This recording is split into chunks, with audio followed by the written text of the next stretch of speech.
Edin mi can dostum, bolupsun terhoş. Bilmeyen ödümü içip oturdum. Bulgurun elinde, gözlerinde yaş. Ya yalan dünyadan geçip oturdum. Paylaşalı dostum, çekin derdini, feygülini başka bilen bugün gördü mü? Yar öldü biri, getirdin kimi? Ya milyon feygülden geçip oturdun.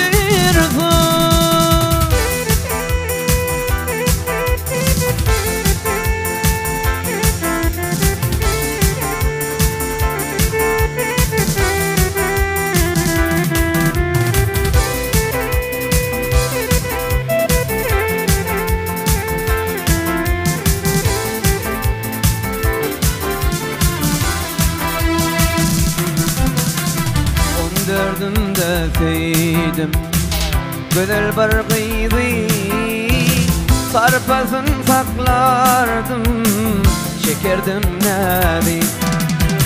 And içip ellep Kur'an'ı doğdu, kiniminin yali göçüp oturdum. Söyüşüp min 10 yıl sonra öğlendim.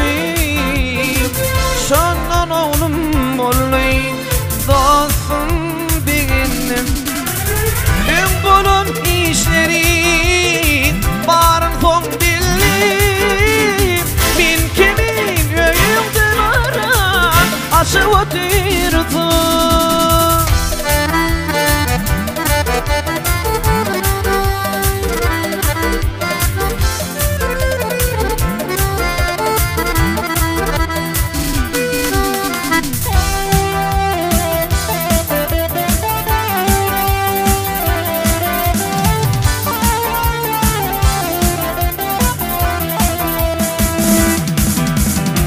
Beş gün öyle bolsam, 5 gün işimde beyle iş bolurduydu gel hoşunda. Aytsam sana dostum, 30 yaşında 60'ın ırkını saçıp oturdum.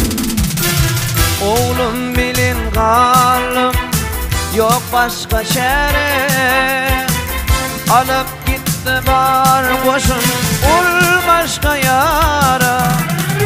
Bir hoşluktun peyda yok, ödümü korup yamanla ödümden geçip oturdum. Bir hoşluktun peyda yok, ödümü korup yamanla geçip